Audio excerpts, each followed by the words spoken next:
The War of the Worlds by H. G. Wells.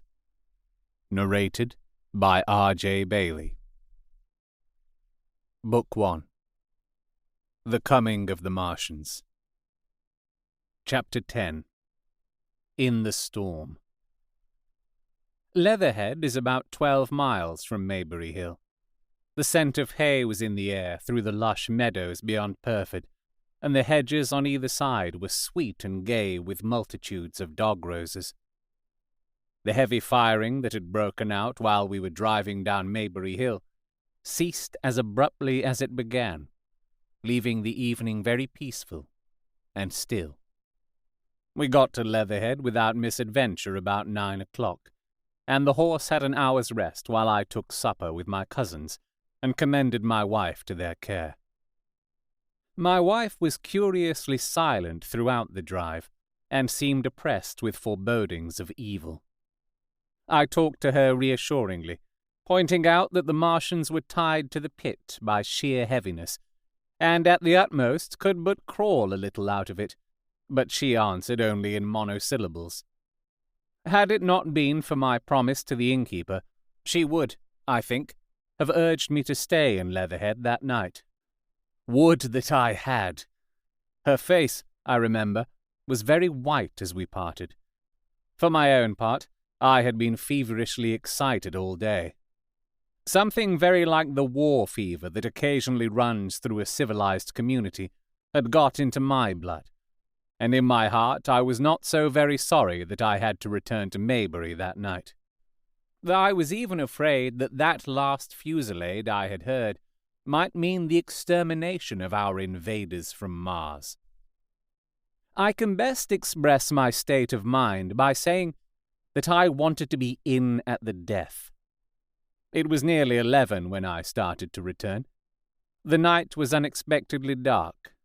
To me, walking out of the lighted passage of my cousin's house, it seemed indeed black, and it was as hot and close as the day.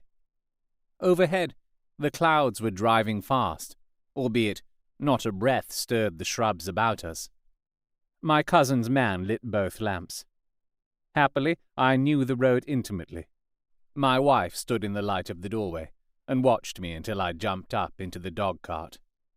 Then, abruptly, she turned and went in, leaving my cousins side by side, wishing me good hap. I was a little depressed at first with the contagion of my wife's fears, but very soon my thoughts reverted to the Martians. At that time I was absolutely in the dark as to the course of the evening's fighting. I did not know even the circumstances that had precipitated the conflict. As I came through Ockham, for that was the way I returned, and not through Send and Old Woking, I saw along the western horizon a blood-red glow, which, as I drew nearer, crept slowly up the sky. The driving clouds of the gathering thunderstorm mingled there with masses of black and red smoke. Ripley Street was deserted, and except for a lighted window or so, the village showed not a sign of life. But I narrowly escaped an accident at the corner of the road to Perford, where a knot of people stood with their backs to me. They said nothing to me as I passed.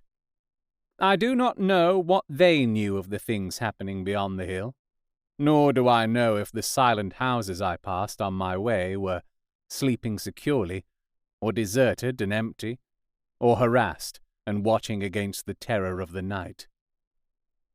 From Ripley until I came through Perford, I was in the valley of the Wey, and the red glare was hidden from me. As I ascended the little hill beyond Perford Church, the glare came into view again, and the trees about me shivered with the first intimation of the storm that was upon me.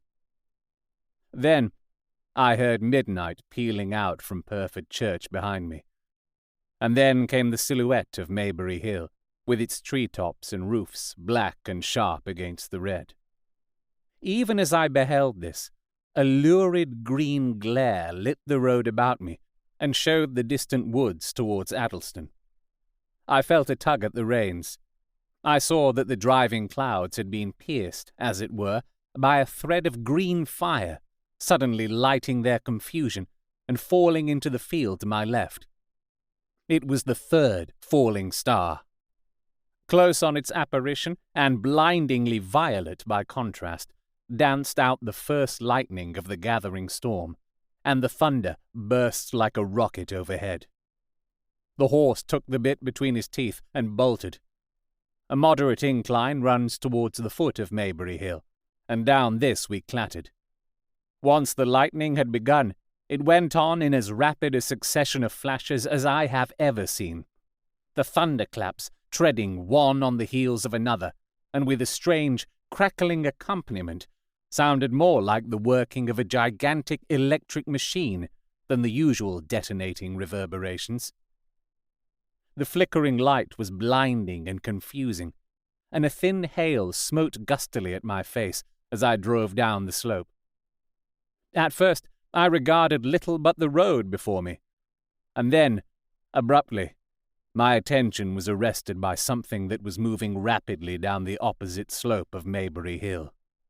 At first, I took it for the wet roof of a house, but one flash following another showed it to be in swift, rolling movement. It was an elusive vision, a moment of bewildering darkness, and then, in a flash like daylight, the red masses of the orphanage near the crest of the hill, the green tops of the pine trees, and this problematical object came out clear and sharp and bright. And this thing I saw, how can I describe it? A monstrous tripod, higher than many houses, striding over the young pine trees and smashing them aside in its career. A walking engine of glittering metal, striding now across the heather, articulate ropes of steel dangling from it, and the clattering tumult of its passage mingling with the riot of the thunder. A flash, and it came out vividly, heeling over one way with 2 feet in the air, to vanish and reappear almost instantly as it seemed, with the next flash 100 yards nearer. Can you imagine a milking stool, tilted and bowled violently along the ground? That was the impression those instant flashes gave. But instead of a milking stool, imagine it a great body of machinery on a tripod stand. Then, suddenly, the trees in the pine wood ahead of me were parted as brittle reeds are parted by a man thrusting through them. They were snapped off and driven headlong, and a second huge tripod appeared, rushing, as it seemed, headlong towards me. And I was galloping hard to meet it. At the sight of the second monster, my nerve went altogether. Not stopping to look again, I wrenched the horse's head hard round to the right, and in another moment the dog-cart had heeled over upon the horse.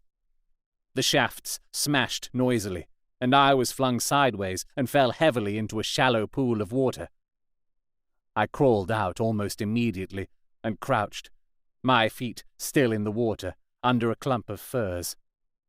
The horse lay motionless, his neck was broken, poor brute, and by the lightning flashes I saw the black bulk of the overturned dog-cart, and the silhouette of the wheel, still spinning slowly.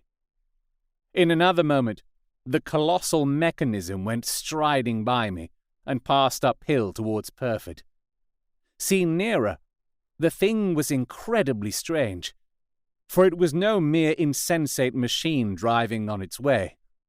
Machine it was, with a ringing metallic pace, and long, flexible, glittering tentacles, one of which gripped a young pine tree, swinging and rattling about its strange body. It picked its road as it went striding along, and the brazen hood that surmounted it moved to and fro with the inevitable suggestion of a head looking about. Behind the main body was a huge mass of white metal, like a gigantic fisherman's basket, and puffs of green smoke squirted out from the joints of the limbs as the monster swept by me. And in an instant, it was gone. So much I saw then, all vaguely for the flickering of the lightning, in blinding highlights and dense black shadows. As it passed, It set up an exultant, deafening howl that drowned the thunder. "Alloo! Alloo!" And in another minute, it was with its companion, half a mile away, stooping over something in the field. I have no doubt this thing in the field was the third of the 10 cylinders they had fired at us from Mars. For some minutes, I lay there in the rain and darkness, watching, by the intermittent light, these monstrous beings of metal moving about in the distance over the hedge tops. A thin hail was now beginning, and as it came and went, their figures grew misty, and then flashed into clearness again. Now and then came a gap in the lightning, and the night swallowed them up. I was soaked with hail above and puddle water below. It was some time before my blank astonishment would let me struggle up the bank to a drier position, or think at all of my imminent peril. Not far from me was a little one-roomed squatter's hut of wood, surrounded by a patch of potato garden. I struggled to my feet at last, and, crouching and making use of every chance of cover, I made a run for this. I hammered at the door, but I could not make the people hear, if there were any people inside, and after a time I desisted, and, availing myself of a ditch for the greater part of the way, succeeded in crawling, unobserved by these monstrous machines, into the pine woods towards Maybury. Under cover of this, I pushed on, wet and shivering now, towards my own house. I walked among the trees, trying to find the footpath. It was very dark indeed in the wood, for the lightning was now becoming infrequent, and the hail, which was pouring down in a torrent, fell in columns through the gaps in the heavy foliage. If I had fully realized the meaning of all the things I had seen, I should have immediately worked my way round through Byfleet to Street Cobham, and so gone back to rejoin my wife at Leatherhead. But that night, the strangeness of things about me and my physical wretchedness prevented me, for I was bruised, weary, wet to the skin, deafened and blinded by the storm. I had a vague idea of going on to my own house, and that was as much motive as I had. I staggered through the trees, fell into a ditch and bruised my knees against a plank, and finally splashed out into the lane that ran down from the College Arms. I say splashed, for the storm water was sweeping the sand down the hill in a muddy torrent. There, in the darkness, a man blundered into me and sent me reeling back. He gave a cry of terror, sprang sideways, and rushed on before I could gather my wits sufficiently to speak to him. So heavy was the stress of the storm just at this place that I had the hardest task to win my way up the hill. I went close up to the fence on the left and worked my way along its palings. Near the top, I stumbled upon something soft, and, by a flash of lightning, saw between my feet a heap of black broadcloth and a pair of boots. Before I could distinguish clearly how the man lay, the flicker of light had passed. I stood over him, waiting for the next flash. When it came, I saw that he was a sturdy man, cheaply but not shabbily dressed. His head was bent under his body, and he lay crumpled up close to the fence, as though he had been flung violently against it. Overcoming the repugnance natural to one who had never before touched a dead body, I stooped and turned him over to feel for his heart. He was quite dead. Apparently his neck had been broken. The lightning flashed for a third time, and his face leaped upon me. I sprang to my feet. It was the landlord of the Spotted Dog, whose conveyance I had taken. I stepped over him gingerly and pushed on up the hill. I made my way by the police station and the College Arms towards my own house. Nothing was burning on the hillside, though from the common there still came a red glare and a rolling tumult of ruddy smoke beating up against the drenching hail. So far as I could see by the flashes, the houses about me were mostly uninjured. By the College Arms, a dark heap lay in the road. Down the road towards Maybury Bridge, there were voices and the sound of feet, but I had not the courage to shout or to go to them. I let myself in with my latchkey, closed, locked and bolted the door, staggered to the foot of the staircase, and sat down. My imagination was full of those striding metallic monsters, and of the dead body smashed against the fence. I crouched at the foot of the staircase, with my back to the wall, shivering violently. You have been listening to The War of the Worlds, written by H.G. Wells, narrated by R.J. Bailey.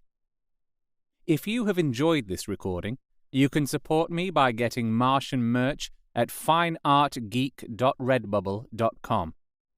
If you're listening to this via podcast or on YouTube, you can also support me by liking, sharing, subscribing, leaving a review, and commenting where those things are applicable. You can talk to me on Twitter at rjbailey and at facebook.com/rjbaileyvoiceartist. If you would like me to narrate your book, you can contact me at those places, or visit rjbailey.com. The War of the Worlds is a public domain book. However, this recording of it is copyright to me, R.J. Bailey, 2021. I hope you'll subscribe and hit the notification button for the next chapter.